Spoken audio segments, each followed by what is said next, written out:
ये तो जीएस का कंटेंट किसी का चुराते हैं, नाम ले देते हैं अंकित चौधरी सर का कि उनको लात मार के निकाल दे। गुरुजी शोभा वाले शब्द हैं, अंकित चौधरी ठीक है।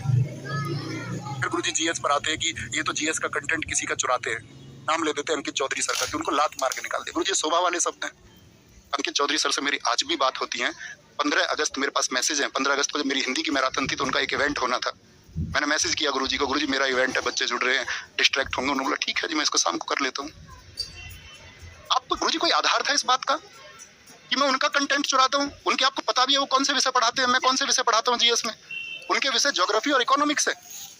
मैंने आज तक जीवन में ज्योग्राफी और इकोनॉमिक्स नहीं पढ़ाई। पढ़ाई होती तो कम से कम तो कहते आप कि हाँ यार मैंने कॉपी कर लिया किसी को।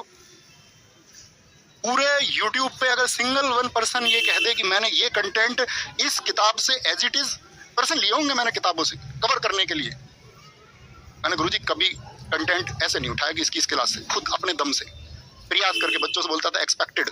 पेपर तो नहीं बनाता गुरुजी में। क्या एक ही परीक्षा भारत में हुई है? जीडी के टॉपर्स क्या कह रहे हैं? कहां से जीएस उन्होंने पढ़ी? सीपीओ के बच्चे क्या कहते हैं, सीजीएल के बच्चे क्या कहते हैं? गुरुजी एक बार जाना तो होता, ग्राउंड सच्चाई क्या है, हाथल पे उतर के तो देखते, रिजल्ट का वेट तो करते। गुरुजी ने मेरी एक बात चला दी, आदमी गर्दन पकड़ने करा। गुरुजी नहीं, मैं ऐसा आदमी नहीं। पहली शिफ्ट के एनालिसिस में मैंने बोला बच्चों को गर्दन पकड़ के दिखाओ लाइब्रेरी में। आप गुरुजी लाइब्रेरी में तो नहीं रहते, सीधी सी बात है। आपको तो संबोधित नहीं कर रहा था मैं, गुरुजनों को तो संबोधित नहीं कर रहा था मैं, तो बच्चों को कह रहा था कि आप भ्रमित कितना होते हैं।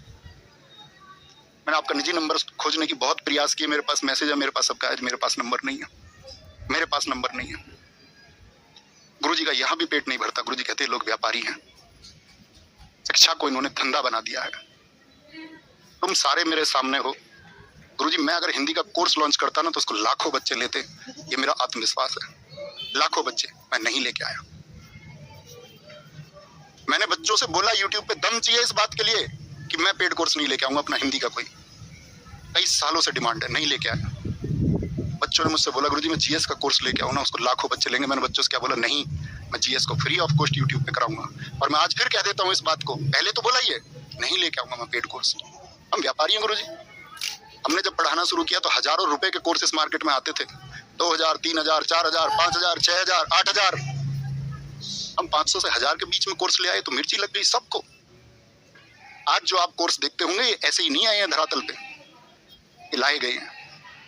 यूं ही नहीं आ जाते हैं बाजार में, गिरावट यूं ही नहीं आ जाती, लाई जाती है। इतने हजार बच्चों के सर 4,53,000 का डेटा बोला, 33,000 बच्चों के फ्री एडमिशन है। कभी दोबारा बैच ले गए हमने? एक भर्ती के लिए 4 बैच नहीं बेचे गुरुजी। एक भर्ती के लिए एक बैच, 3 साल पेपर मत हो, 5 मत हो, दोबारा कोई बैच लाएंगे, पहले वाले बच्चों को फ्री मिलेगा। खाकी 2.0 आया तो सबको फ्री दिया, 3.0 आता तो पहले फ्री देते सबको। नहीं था समय, नहीं लेके आए कोर्स। एसयूपी पुलिस का कोर्स लेके आते तो क्या बच्चा हम पे भरोसा करके, मैं ये कहता हूँ लाखों बच्चे उस कोर्स को ले लेते। बेशक हम उनसे 30 दिन का प्रॉमिस करते, लेकिन नहीं किया झूठा प्रॉमिस। भाई इतने समय में तो सिर्फ रिवीजन हो सकता है और रिवीजन के लिए कुछ कक्षाएं चल सकती हैं, यही सच्चाई है। आप गुरुजी अपना सच में अवलोकन करके देखना, आप हिंदी कितने रुपए में पढ़ाते हैं पेड कोर्स में पैसे लेके? क्या हिंदी जैसे विषय के लिए इतने पैसे लेने सही हैं? क्या उसको फ्री नहीं पढ़ाया जा सकता? विचार करना। और दम चाहिए इस तरह बोलने के लिए, जैसे मैंने बोला है, बोलना अनाउंसमेंट आके मैं कभी भी पेड कोर्स नहीं लेके आऊंगा। इसके लिए जिगर चाहिए। या बाकी जीएस जितने भी लोग पढ़ाते हो उनसे एक बार यूट्यूब पे बच्चों के सामने स्टेटमेंट दिलवाना कि मैं जीएस का कोर्स कभी नहीं लेके आऊंगा। सबसे एक आदमी कुछ अनोखा करने चला है तो उसकी टांग खींची जाएंगी। गुरुजी यहाँ भी नहीं रखते, गुरुजी फिर जातिवाद पर टिप्पणी करते हैं। क्या गुरुजी जातिवाद बच्चों को सिखाना सही है? कभी नहीं सिखाया सर। कक्षा में 1 घंटे पढ़ा के 15 सेकंड शायरी तो बोल दी होगी, 1 मिनट नैतिकता तो सिखा दी होगी कि दूसरे से ईर्ष्या नहीं करनी सिखा दिया होगा। लेकिन गुरुजी इतना गंदा माहौल बनाने की क्या सच में जरूरत थी? आप कहते हैं मैं इतने वर्षों से पढ़ा रहा हूं, तो सच में सर क्या इसकी जरूरत थी? आप इसका अवलोकन तो करते। आप एक बार मेरे कंधे पे हाथ तो मार के देखते, मेरे छोटे भाई यहाँ पर कमियां हैं, मैं ये चाहता हूँ ये सुधरनी चाहिए। क्या उसके लिए इतनी नकारात्मक इमेज बनाने की सर जरूरत थी? मेरी नैतिकता पर प्रश्न उठाने की जरूरत थी? मुझ पर मुकदमे रहे हैं सर, सुने तो होते मेरी वीडियो। मैंने अपनी लाइफ बताई बच्चों को कि कैसे जब आप सफल हो रहे होते हैं तो ये दुनिया आपको असफलता की तरफ कैसे खींचती है। आपने मुझे 8 साल पुराना वक्त याद दिलाया है। मैं एक बहुत सफल विद्यार्थी हुआ करता था। मेरे डॉक्यूमेंट्स आप पब्लिश कर देना। मेरे स्कूल के प्राध्यापकों से, मेरे अध्यापकों से आप मिल के आना एक बार समय निकाल के। मैं अपने कॉलेज तक मेरिट का स्टूडेंट रहा हूँ सर। मुझसे मेरे सपने छीने गए। मैंने बच्चों से बोला कि दुनिया तुमसे तुम्हारे सपने छीने भी, तुम्हारे बारे में नकारात्मकता फैलाई। मैंने तब बताया सर उनको कि मेरे खिलाफ ऐसी साजिशें की गई कि हमारे गांव की 30 साल पुरानी रंजिश को चलते हुए मुझ पर झूठे मुकदमे लिखे गए। एक एक प्रूफ सर दिखाने को तैयार हूँ। माननीय कोर्ट ने उन सब पर फाइनल रिपोर्ट लगाई है, FR लगाई है कि तुम निर्दोष हो। और मैं किसी बड़े घराने का बेटा नहीं था कि कोर्ट निर्दोष बता दे। बड़े से बड़े मुकदमे में मेरे पिताजी किसान है। कहते अंतिम रूप से सत्य की विजय होती है। गुरुजी यहाँ भी नहीं रुकते। गुरुजी कहते मेरे अंदर क्रोध है। गुरुजी आप हिंदी के अध्यापक हैं, स्थायी भाव होते हैं, हर व्यक्ति के अंदर होता है।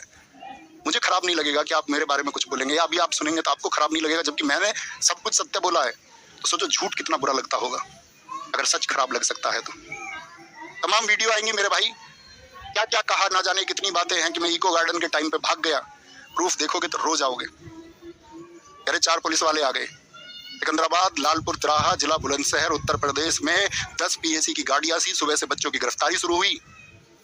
मेरा पूरा गांव सीज था। मेरे पास वीडियो है, ऐसे ही नहीं हवाई बातें। मेरे गांव के बच्चे ने, सचिन ने, मेरे पास व्हाट्सएप पे है अभी भी। मेरे पिताजी के साथ में उन्होंने कितना गंदा बोला। महिला पुलिस, मेरी बहन को अलग बंद कर लिया गया। डिटेन रही वो 4 दिन। किसी के घर पे कोई डिटेन, मेरे पिताजी डिटेन रहे हैं अलग, मेरी माँ डिटेन रही है अलग अलग लोग।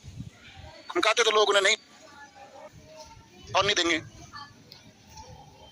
आप अगर मैं ऑडियो भी रिलीज कर दूंगा ना तुम्हें शर्म आएगी। मेरे पिताजी कह रहे ठीक है जी, जो आपको करना वो कर लो। वो उनको धमका रहे हैं। असली बेटा होता ना तो कोई कहता मेरे लिए मेरे बाप की इज्जत पहले है, बाकी दुनियादारी। सच के लिए खड़ा होना था। गुरुजी कह रहे मैं भाग गया। सब तुमने नहीं देखा यार, मैं कहाँ भाग गया था। योजनाएं होती है, सब लोगों से मिलकर योजनाएं बनाई। तो मतलब कुछ भी निराधार कुछ भी कह दोगे गुरुजी।